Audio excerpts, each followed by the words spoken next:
नमस्कार साथियों। राधे राधे। दोस्तों, मैं आज आपको हिंदी की शिक्षण विधियां से संबंधित कुछ महत्वपूर्ण क्वेश्चन आंसर कराऊंगा। यह पार्ट 1 होगा। इसका पार्ट दूसरा भी जल्दी इसी चैनल पर आ जाएगा। चलिए पहले क्वेश्चन की तरफ। Question number 1। जॉन एडम्स के अनुसार शिक्षण प्रक्रिया है। ऑप्शन ए एकमुखी, ऑप्शन बी द्विमुखी, ऑप्शन सी त्रिमुखी, ऑप्शन डी बहुमुखी। तो जॉन एडम्स के अनुसार शिक्षण प्रक्रिया द्विमुखी है। जॉन एडम्स ने शिक्षक और शिक्षार्थी को महत्वपूर्ण माना है, जबकि जॉन डीवी के अनुसार शिक्षण प्रक्रिया त्रिमुखी है। जॉन डीवी ने शिक्षक, शिक्षार्थी और पाठ्यक्रम ये तीनों को महत्वपूर्ण माना है। चलिए दोस्तों नेक्स्ट क्वेश्चन की तरफ। Question number 2। स्मिथ तथा टॉलमैन के अनुसार शिक्षण के स्वतंत्र चर है। ऑप्शन ए शिक्षक, ऑप्शन बी शिक्षार्थी, ऑप्शन सी पाठ्यक्रम, ऑप्शन डी उपरोक्त सभी।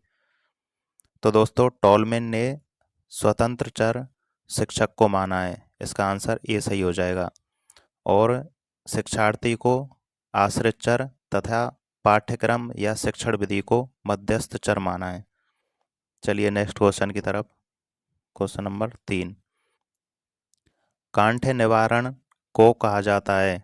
ऑप्शन ए गद्य शिक्षण की आत्मा, ऑप्शन बी गद्य शिक्षण की रीढ़, ऑप्शन सी पद्य शिक्षण की आत्मा, ऑप्शन डी उपरोक्त सभी। तो दोस्तों कांठ्य निवारण को गद्य शिक्षण की आत्मा कहा जाता है। ऑप्शन ए सही हो जाएगा। चलिए नेक्स्ट क्वेश्चन की तरफ। Question number 4। उद्बोधन विधि किस स्तर की कक्षाओं के लिए उपयोगी है। ऑप्शन ए प्राथमिक, ऑप्शन बी माध्यमिक, ऑप्शन सी उच्च कक्षाओं के लिए, ऑप्शन डी उपरोक्त सभी। तो उद्बोधन विधि प्राथमिक स्तर की कक्षाओं के लिए सर्वाधिक महत्वपूर्ण मानी जाती है। इसका ऑप्शन ए सही हो जाएगा। चलिए नेक्स्ट क्वेश्चन। Question number 5। गीत प्रणाली शिक्षण की किस स्तर की कक्षाओं के लिए अधिक उपयोगी है। ऑप्शन ए माध्यमिक, ऑप्शन बी उच्च माध्यमिक, ऑप्शन सी प्राथमिक, ऑप्शन डी उच्च कक्षाएं। तो दोस्तों गीत प्रणाली प्राथमिक कक्षाओं के लिए अधिक उपयोगी है। ऑप्शन सी सही हो जाएगा। चलिए नेक्स्ट क्वेश्चन की तरफ। Question number 6। ऐसी कौन सी शिक्षण विधि है जिसमें कविता को एक एक पंक्ति करके पढ़ाते हुए, कविता का अर्थ बताते हुए, प्रश्न पूछते हुए पढ़ाया जाता है। ऑप्शन ए दंडान्वय विधि, ऑप्शन बी खंडान्वय विधि, ऑप्शन सी समवाय विधि, ऑप्शन डी भाषा संसर्ग विधि। तो दोस्तों खंडान्वय विधि के द्वारा कविता का पाठन कराते समय पंक्ति पंक्ति करके पढ़ाते हैं तथा उसका अर्थ साथ में बताते हुए प्रश्न पूछे जाते हैं। इसका आंसर बी सही हो जाएगा, खंडान्वय विधि। खंडान्वय विधि का ही दूसरा नाम प्रश्नोत्तर विधि भी है। Question number 7। निम्नलिखित में से किस विधि में छात्र मात्र एक निष्क्रिय श्रोता होता है। ऑप्शन ए व्यास विधि में, ऑप्शन बी व्याख्या विधि में, ऑप्शन सी उपरोक्त दोनों विधि में, ऑप्शन डी उपरोक्त में से कोई नहीं। तो दोस्तों छात्र व्यास विधि और व्याख्या विधि इन दोनों विधियों में मात्र एक निष्क्रिय श्रोता होता है, जबकि सक्रिय इसमें अध्यापक होता है। इसलिए इसका आंसर सी सही हो जाएगा, उपरोक्त दोनों विधियों में। चलिए नेक्स्ट क्वेश्चन की तरफ। Question number 8। निम्नलिखित में से कौन सी व्याकरण शिक्षण की विधि नहीं है। ऑप्शन ए अव्याकृत विधि या भाषा संसर्ग विधि, ऑप्शन बी सूत्र विधि, ऑप्शन सी समवाय विधि, ऑप्शन डी भंडारकर विधि या व्याकरण अनुवाद विधि, ऑप्शन ई उपरोक्त सभी। दोस्तों इसमें मिसप्रिंट है, इसमें इस नहीं को काट लीजिए। अब सही है। निम्नलिखित में से कौन सी व्याकरण शिक्षण की विधि है। तो दोस्तों ये सारी की सारी व्याकरण शिक्षण की विधियां हैं, इसलिए इसका आंसर ई सही हो जाएगा, उपरोक्त सभी। दोस्तों भाषा संसर्ग विधि में संसर्ग का अर्थ होता है साथ। इसमें भाषा के साथ साथ व्याकरण का ज्ञान भी दिया जाता है। और सूत्र विधि में व्याकरण की यह एक प्राचीन विधि है जो संस्कृत से आई है हिंदी में। और समवाय विधि, समूह में साथ साथ प्रसंग आने पर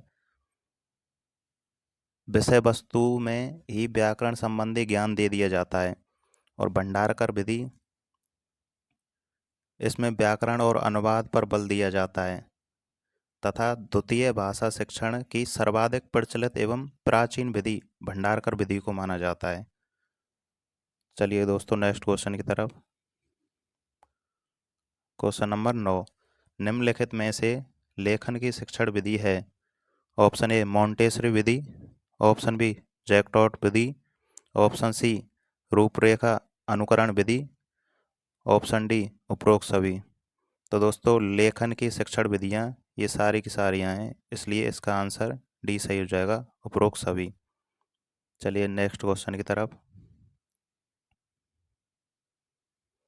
क्वेश्चन नंबर 10, व्याकरण शिक्षण की सर्वश्रेष्ठ विधि मानी जाती है।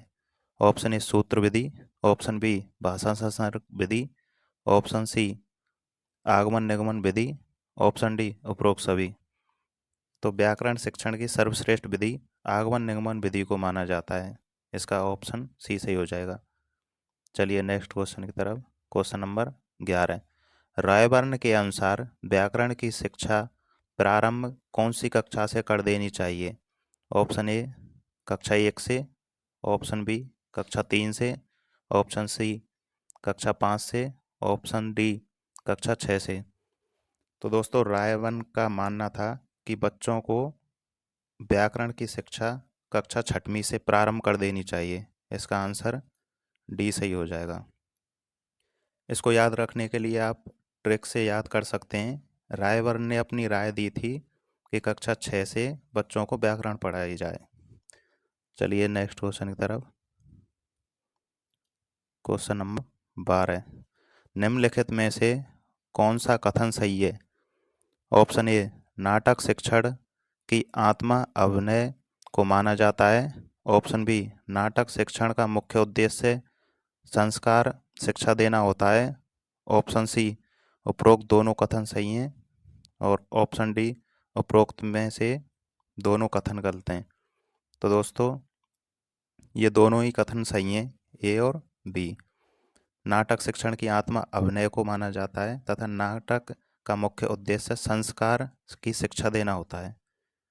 हम नाटक के माध्यम से अनेकों महापुरुषों की चरित्रों का वर्णन नाटकों के माध्यम से किया जा सकता है, जिससे बच्चों में संस्कार डाले जा सकते हैं।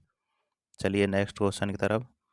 क्वेश्चन नंबर 13, कहानी शिक्षण का मुख्य उद्देश्य है।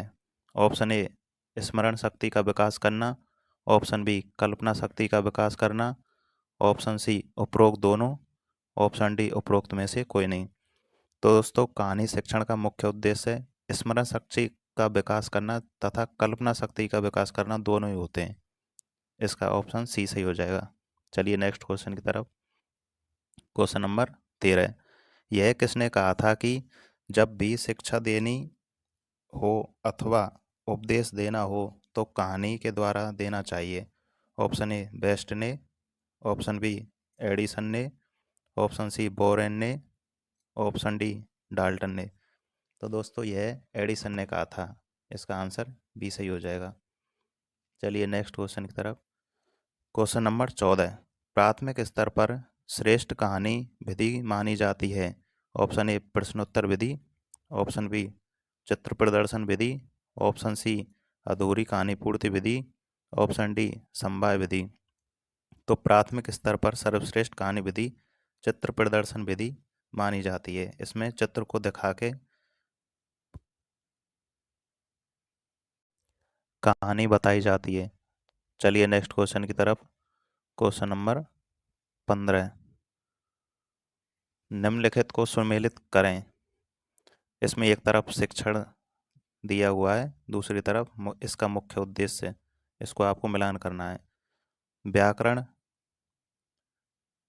के सामने लिखा हुआ है ग्रहण और अभिव्यक्त का विकास, ऑप्शन बी गद्य, इसके सामने लिखा है भाषा का ज्ञान कराना, ऑप्शन सी, इसके सामने पद के सामने लिखा हुआ है तर्क शक्ति का विकास।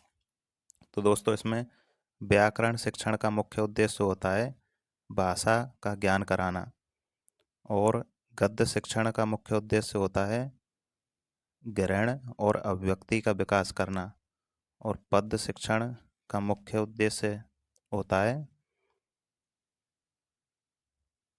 इसका मिलान हो जाएगा रसानुभूति से, और रचना का उद्देश्य होता है मुख्य तर्क शक्ति का विकास करना। तो चलिए नेक्स्ट क्वेश्चन की तरफ। क्वेश्चन नंबर 16, निम्नलिखित को सुमेलित करें। एक तरफ शिक्षण दिया है, दूसरी तरफ सर्वश्रेष्ठ विधि। गद्य शिक्षण के सामने लिखा हुआ है उद्बोधन विधि, नाटक शिक्षण के सामने लिखा है कक्षा अभिनय विधि, रचना विधि के सामने लिखा हुआ है देखो और रचो विधि। तो दोस्तों गद्य शिक्षण की सर्वश्रेष्ठ विधि उद्बोधन विधि को माना जाता है, और नाट्य शिक्षण की सर्वश्रेष्ठ विधि कक्षा अभिनय विधि को माना जाता है, और रचना शिक्षण की सर्वश्रेष्ठ विधि देखो और रचो विधि को माना जाता है। इसलिए ये सभी सुमेलित ही दिए हुए हैं, इसका आंसर डी सही हो जाएगा, सभी सुमेलित हैं। चलिए नेक्स्ट क्वेश्चन की तरफ। क्वेश्चन नंबर 17, अभिक्रमित अनुदेशन विधि के प्रवर्तक कौन हैं? Option A P F. Skinner, option B Crowder, option C Pascal, option D Lawrence. तो दोस्तों अभिक्रमित अनुदेशन विधि जो कि 1954 में दी थी, इसमें शैक्षिक सामग्री को छोटे छोटे पदों में विभाजित करके श्रृंखलाबद्ध किया जाता है।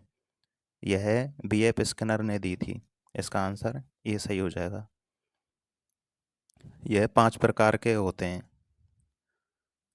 चलिए नेक्स्ट क्वेश्चन की तरफ। क्वेश्चन नंबर 18, निम्नलिखित को सुमेलित कीजिए। रेखीय अभिक्रमित अनुदेशन का जनक, इसके सामने लिखा है बी.एफ. स्किनर। शाकीय अभिक्रमित अनुदेशन का जनक, इसके सामने नॉर्मन ए क्राउडर। कंप्यूटर सहायक अभिक्रमित अनुदेशन का जनक, इसके सामने लॉरेंस स्टोलर। और अनुकूलित अभिक्रमित अनुदेशन का जनक, इसके सामने पास्कल। और अवरोही श्रृंखला तथा मैथमेटिक्स अभिक्रमित अनुदेशन का जनक, इसके सामने गिलबर्ट। तो दोस्तों ये सभी पहले से ही सुमेलित दिए हुए हैं, इसका आंसर एफ सही हो जाएगा, सभी सुमेलित हैं। तो दोस्तों इसको मैं आपको याद कराने की एक ट्रिक बताता हूँ। पहले में देखिए, इसमें रेखीय में रेखा वर्ड आ रहा है, तो रेखा एक प्राणी यानी कि नर का नाम है, तो इसलिए इसके नर इसमें इसके नर में नर आ रहा है पीछे, तो इसका ये हो जाएगा। और शाखीय में आगे शाखा आ रहा है। तो दोस्तों आपने एक मूवी देखी होगी, उसका नाम है दिल जले।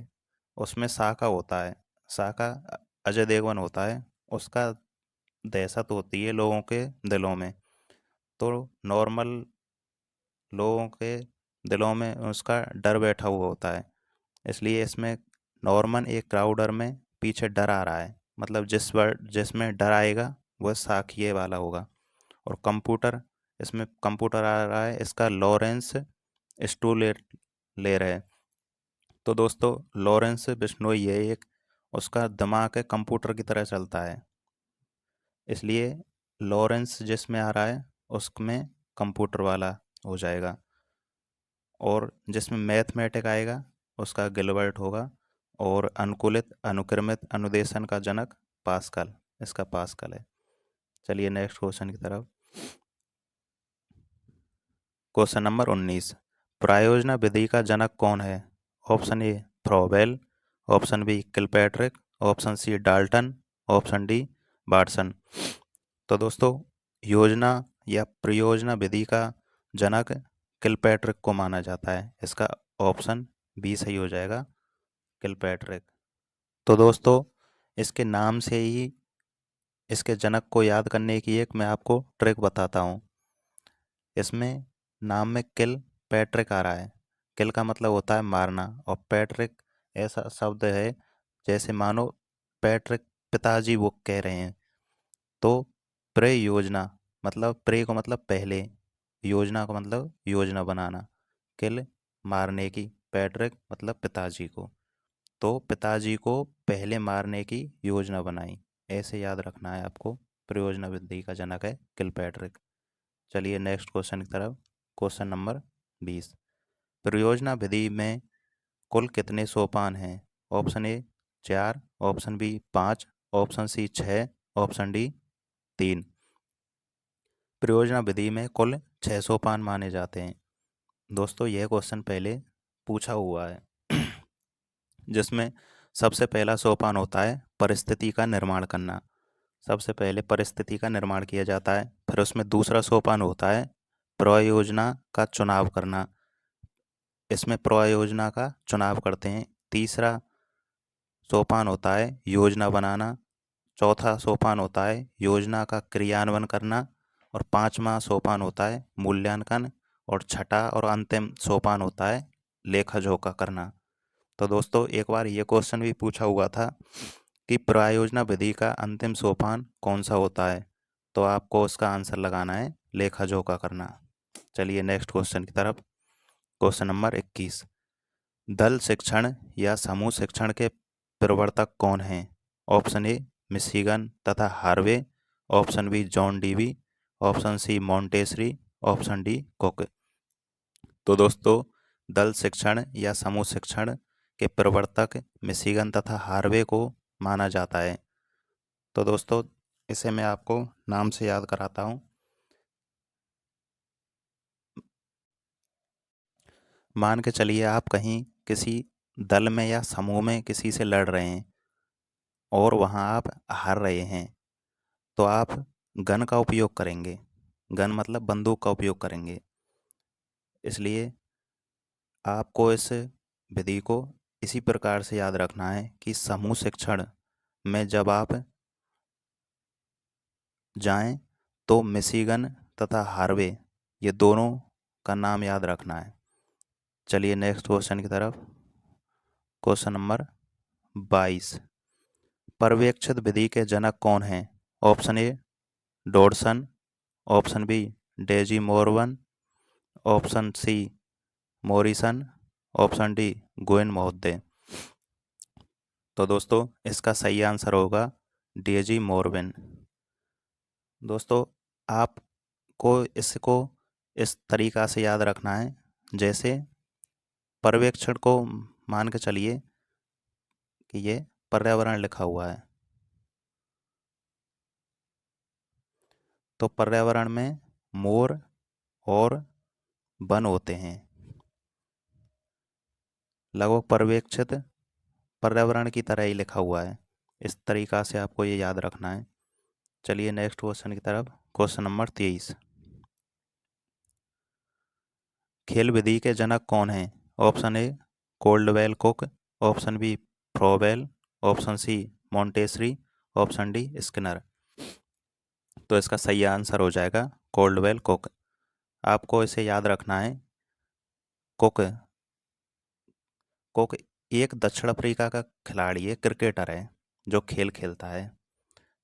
तो इसको आपको उससे रिलेट करके याद रखना है कि खेल विधि के जनक कोल्डवेल कुक हैं। दोस्तों यदि ऑप्शन में ये कोल्डवेल कुक नहीं आए तो फ्रोवेल को सही करके आना है, क्योंकि एक बार ये क्वेश्चन पूछा हुआ है जिसमें कोल्डवेल कुक ऑप्शन में नहीं दिया हुआ था, उसमें फ्रोवेल को सही आंसर माना। चलिए नेक्स्ट क्वेश्चन की तरफ। Question number 24। प्रत्यक्ष विधि के प्रतिपादक कौन है? Option A Ryburn, option B Kilpatrick, option C Gouin महोदय, ऑप्शन डी कुक। तो दोस्तों प्रत्यक्ष विधि के प्रतिपादक गोइन महोदय हैं।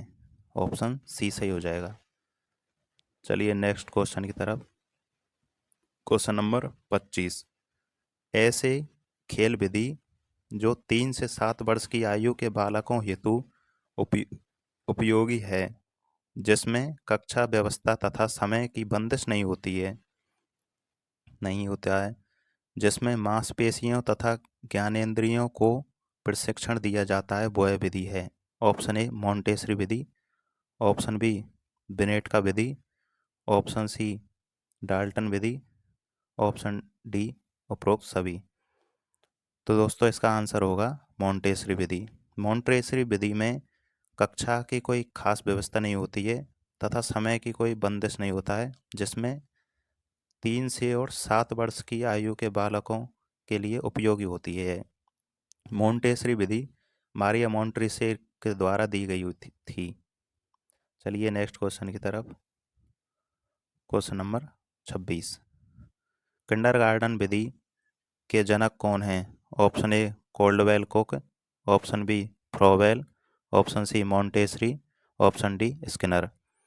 तो दोस्तों किंडरगार्टन विधि के जनक फ्रोवेल हैं।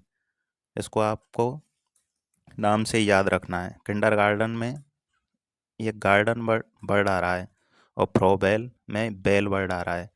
तो आपको ऐसे याद रखना है कि गार्डन में एक बेल घुस गया। चलिए नेक्स्ट क्वेश्चन की तरफ। दोस्तों किंडरगार्टन विधि में गार्डन यानी कि बगीचा की तुलना पाठशाला से की गई है तथा माली की तुलना शिक्षक से और पौधे की तुलना बालक से की गई है। आपको इसे याद रखना है। चलिए नेक्स्ट क्वेश्चन की तरफ। Question number 27। मानसिक विकार वाले बालकों को पढ़ाने हेतु काम में ली जाने वाली विधि है। ऑप्शन ए बिनेट का विधि, ऑप्शन बी डाल्टन विधि, ऑप्शन सी डैक्रोली विधि, ऑप्शन डी उपरोक्त सभी। तो दोस्तों मानसिक विकार वाले बालकों को पढ़ाने के लिए सर्वाधिक डैक्रोली विधि काम में ली जाती है। ऑप्शन सी सही हो जाएगा। चलिए नेक्स्ट क्वेश्चन की तरफ। Question number 28। डाल्टन विधि के जनक कौन हैं? Option A Helen Parkhurst, option B doctor Colton, option C Dalton, option D Cook. दोस्तों यह क्वेश्चन है, इसमें बहुत सारे लोग डाल्टन विधि को डाल्टन की समझ के इसमें डाल्टन ऑप्शन को सही कर देते हैं, जबकि इसका आंसर हेलेन पार्कहर्स्ट यानी कि ये ऑप्शन सही है। दोस्तों इसको याद रखने के लिए मैं आपको एक ट्रिक बताता हूँ। इसमें नाम में देखिए हेलेन पार्कहर्स्ट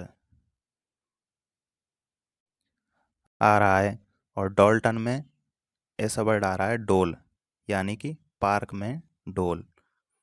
ऐसे याद रखना है। चलिए नेक्स्ट क्वेश्चन की तरफ। Question number 29। बिनेट का विधि के जनक कौन हैं? Option A Helen Parkhurst, option B doctor Colton, option C Dalton, option D cook.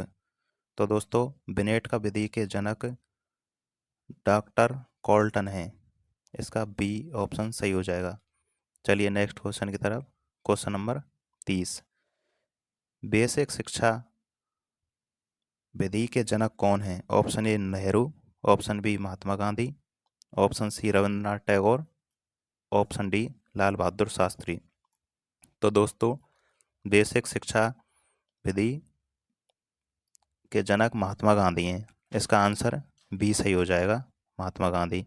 Mahatma Gandhi ने कहा था कि मातृभाषा में शिक्षा दी जानी चाहिए और शिक्षा ऐसी होनी चाहिए जो आधारभूत शिल्प पर आधारित हो, यानी आगे चलकर वो है काम आए।